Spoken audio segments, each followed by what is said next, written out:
पिछले कुछ सालों में साउथ इंडियन मूवीज ने पूरे भारत की ऑडियंस को कंटेंट ओरिएंटेड फिल्म्स दिखाकर बॉक्स ऑफिस पर हजार हजार करोड़ के कलेक्शंस किए हैं। पर कई बार south Indian movies pan India release के बावजूद भी नॉर्थ बेल्ट में उतना अच्छा परफॉर्म नहीं कर पाई और नॉर्थ बेल्ट में उनका बहुत ज़्यादा हाइप भी नहीं रहा और नॉर्थ इंडियन बॉक्स ऑफिस पर अच्छा कलेक्शंस भी नहीं कर पाई। जैसे कि रजनी सर की जेलर ने हिंदी में सिर्फ 7 करोड़ का ही कलेक्शन किया, जबकि इसका वर्ल्ड वाइड कलेक्शन 600 करोड़ से भी ज़्यादा था। कमल हासन की फेमस ब्लॉकबस्टर फिल्म विक्रम ने भी हिंदी में सिर्फ 11 करोड़ का ही कलेक्शन किया, जबकि रेस्ट इंडिया में 249 करोड़ का कलेक्शन किया था। वहीं थलपति विजय की लियो ने साउथ में 297 करोड़ का बिजनेस किया था, बट हिंदी में सिर्फ 29 करोड़ का ही बॉक्स ऑफिस कलेक्शन कर पाई थी। जबकि प्रभास की आदि पुरुष ने हिंदी में 150 करोड़ से ज़्यादा का कलेक्शन किया, बल्कि 2898 ने हिंदी में 295 करोड़ से ज़्यादा का कलेक्शन किया, जितना कि बॉलीवुड के टॉप एक्टर्स का all India life time collection भी नहीं होता। तो ये सारे फिगर्स बताते हैं कि प्रभास की साउथ इंडिया के साथ साथ नॉर्थ में भी उतनी ही अच्छी फैन फॉलोइंग है। तभी तो उनके नेटिव लैंग्वेज तेलुगु से भी ज़्यादा कलेक्शन हिंदी लैंग्वेज में करती हैं उनकी फिल्में। साथ ही प्रभास देश के एकमात्र ऐसे एक्टर हैं जिन्होंने 6 बार 100 करोड़ से ज़्यादा की ओपनिंग डे पर कमाई की है, जबकि बॉलीवुड के सारे कपूर और खान इस आंकड़े से मीलों दूर हैं। उनके इन्हीं सारी खूबियों के कारण ही आज देश के सभी प्रोड्यूसर उन्हें अपनी फिल्म में लेने के लिए लाइन में लगे रहते हैं, उनकी मुंह मांगी फीस भी देने को तैयार हैं। तो इस वीडियो में हम बात करेंगे कि प्रभास ने ऐसा क्या किया जिससे वो एक पैन इंडिया स्टार बन पाए और बाकी साउथ इंडियन एक्टर्स ऐसा नहीं कर पाए। बॉलीवुड शुरू से ही मीडियोकर लेवल की फिल्म्स बनाता आया है, जिसपे कुछ एक फिल्मों को छोड़ दिया जाए तो एक लार्जर देन लाइफ कैरेक्टर वाली मूवी काफ़ी समय से बॉलीवुड में नहीं बनाई थी।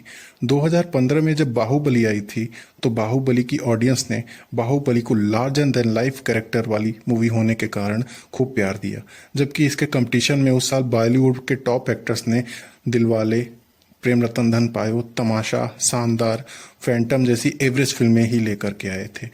जबकि बाहुबली ने जनता को एक नए प्रकार के सिनेमा से इंट्रोड्यूस किया। इसमें प्रभास का larger than life role north Indian audience को बहुत पसंद आया और नॉर्थ इंडिया की जनता ने इसे भरपूर प्यार भी दिया। प्रभास ने 2015 से ही कंसिस्टेंटली पैन इंडिया मूवीज करना जारी रखा, वो भी बिना रुके। हाँ, उस दौरान उनकी कई फिल्में जैसे साहो, राधेश्याम और आदि पुरुष बॉक्स ऑफिस पर अच्छा परफॉर्म नहीं कर पाई, पर उन्होंने अपनी सभी फिल्म्स को पैन इंडिया रिलीज करके अपने आप को हमेशा से ही सबके सामने रेलेवेंट भी रखा और सबने किसी न किसी कारण से प्रभास को नोटिस भी किया। और साथ ही साथ उनकी एक मूवी फ्लॉप होने के बाद हर कोई उनकी दूसरी अच्छी मूवी का वेट भी करने लगा। जबकि साउथ के ही कई एक्टर्स जैसे कि नानी ने दसरा, विजय देवरकोंडा ने लाइगर, रवि तेजा, टाइगर नागेश्वर राव के नॉर्थ इंडिया में फेल हो जाने के कारण भी ये सारे एक्टर्स वापस रीजनल सिनेमा की ओर चले गए, जबकि प्रभास कई फ्लॉप्स के बाद भी खुद को रेलेवेंट बनाने में कामयाब रहे और इसका परिणाम उन्हें सालार और कल की 2898 जैसी मूवीज में देखने को मिला, जिनका बॉक्स ऑफिस कलेक्शन बहुत शानदार रहा। प्रभास ने बाहुबली 2 के बाद भी एक ही तरह के रोल्स नहीं किए जैसा कि बॉलीवुड के कई सुपरस्टार्स करते हैं। उन्होंने राधे श्याम में लवर बॉय, साहो में फाइटर, आदि पुरुष में मिथोलॉजिकल कैरेक्टर, सालार में एंग्री मैन, जबकि कल्कि में मस्करे फाइटर जैसे डिफरेंट रोल्स को चूज किया और टाइप कास्टिंग के शिकार नहीं बने। इससे उन्होंने डिफरेंट स्क्रिप्ट टाइप्स को एक्सप्लोर भी किया और हर बार ऑडियंस को एक नए प्रभास देखने को मिले। जहां बॉलीवुड के स्टार्स अपने फैंस को कस्टमर की तरह देखते हैं और पब्लिक में उन्हें ऐसे ट्रीट करते हैं जैसे वो इंसान नहीं भगवान बन गए हैं, वहीं साउथ के एक्टर्स अपनी ऑडियंस को अपने घर के सदस्यों की तरह मिलते हैं। प्रभास भी इसी तरह अपने फैंस के लिए कुछ भी करने को तैयार रहते हैं, इसलिए फैंस को वो डार्लिंग कहते हैं। बाकी एक्टर्स की तरह वो गुटखे और शराब का एडवर्टीजमेंट नहीं करते और वो रियल लाइफ में बहुत शाई भी हैं, इससे फैंस उनसे ज़्यादा कनेक्ट हो पाते हैं। साथ ही वो सिंपली ड्रेस्ड अप होते हैं और कोई भी शो ऑफ नहीं करते। उनकी इसी तरह की ऑफ स्क्रीन इमेज के कारण ही लोग उनके दीवाने हैं। प्रभास की रिस्क टेकिंग कैपेसिटी का अंदाज़ा ऐसे ही लगाया जा सकता है कि उन्होंने बाहुबली फ्रेंचाइजी के लिए अपने 5 साल दे दिए। एक टॉप एक्टर किसी एक प्रोजेक्ट पर इतने साल कभी नहीं दे सकता और इन 5 सालों में प्रभास बैंकरप्ट भी हुए, फिर भी कोई नई फिल्म या एड साइन नहीं किया। इससे उनके डेडिकेशन का पता चलता है। इसके अलावा उन्होंने बाहुबली 2 के बाद फिल्म साहो के लिए डायरेक्टर सुदीप रेड्डी को चांस दिया, जिन्होंने साहो से पहले सिर्फ एक ही मूवी बनाई थी। उसके बाद भी प्रभास ने एक नए डायरेक्टर को चांस देने का रिस्क उठाया था। इसके बाद आदि पुरुष के लिए भी उन्होंने ओम राउत को चांस दिया था। ओम राउत ने भी इससे पहले सिर्फ एक ही फिल्म का डायरेक्शन किया था। सो प्रभास कभी भी रिस्क लेने से नहीं डरते।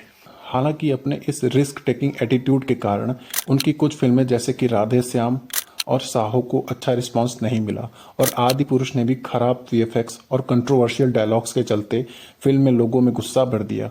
फिल्म का पूरे देश में विरोध हुआ और बॉयकॉट भी, लेकिन प्रभास को कंपैरेटिवली कम क्रिटिसिज्म मिला बिकॉज लोग उनकी शिव भक्ति और बाहुबली मूवी में शिव जी के शिवलिंग के प्रति समर्पण देख चुके थे, और अपनी इमेज के कारण ही वो इस कंट्रोवर्सी में फंसे नहीं।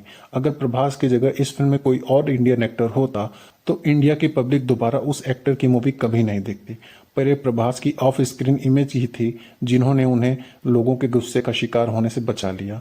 इसके बाद आई सलार का क्लैश। शाहरुख खान की डंकी से होने के बावजूद भी सलार ब्लॉकबस्टर रही, और कल्कि ने भी वर्ल्ड वाइड 1175 करोड़ का कलेक्शन करके दिखा दिया कि वो ही इंडियन बॉक्स ऑफिस के बाहुबली हैं।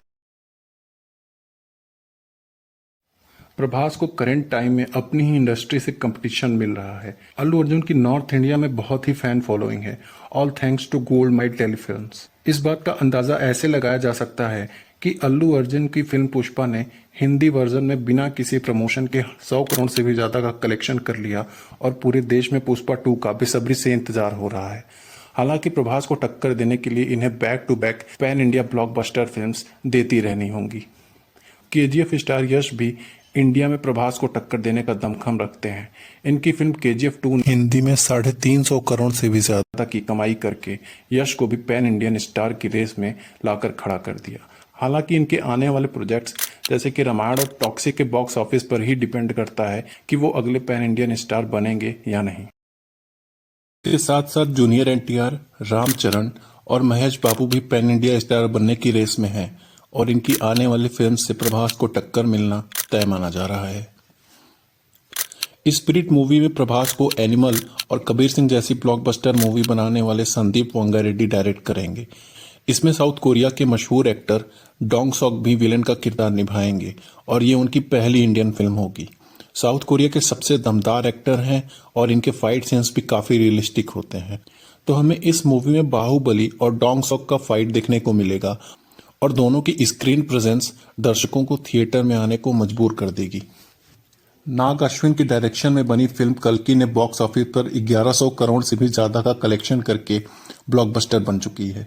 अब इस फिल्म का सिक्वल यानी कि कल्कि 2 में हमें अमिताभ बच्चन और प्रभास के एक्शंस और इमोशनल सीन्स फिर से देखने को मिलेंगे, और अभी इस फिल्म की हाइप भी बहुत ज्यादा है। शायद इस बार ये फिल्म 1500 करोड़ का भी कलेक्शन कर सकती है। सलार की सक्सेस के बाद इसके सिक्वल की भी शूटिंग शुरू होने वाली है, और इस फिल्म की हाइप भी बहुत ज्यादा है। फैंस प्रभास की इस फिल्म को लेकर के काफी क्रेजी भी हैं। इसके अलावा हॉरर कॉमेडी फिल्म राजा साहब भी शेड्यूल्ड है। सो 2028 तक प्रभास की सभी डेट्स बुक हो चुकी है, और रेबल स्टार प्रभास हर बार एक नए रूप में नजर आने वाले हैं। प्रभास की on screen presence, of screen image, box office collection, ये सारी चीजें उन्हें एक पैन इंडिया स्टार बनाती हैं। आज प्रभास कश्मीर से कन्याकुमारी तक पूरे भारत के लोगों को एंटरटेन कर रहे हैं। आने वाले समय में उनकी सभी फिल्म्स का फैंस को बेसब्री से इंतजार है। सो असल मायने में Prabhas is a true pan Indian star. अपनी राय कमेंट सेक्शन में आप दे सकते हैं, और प्लीज चैनल को सब्सक्राइब करके वीडियो को लाइक करना मत भूलिएगा।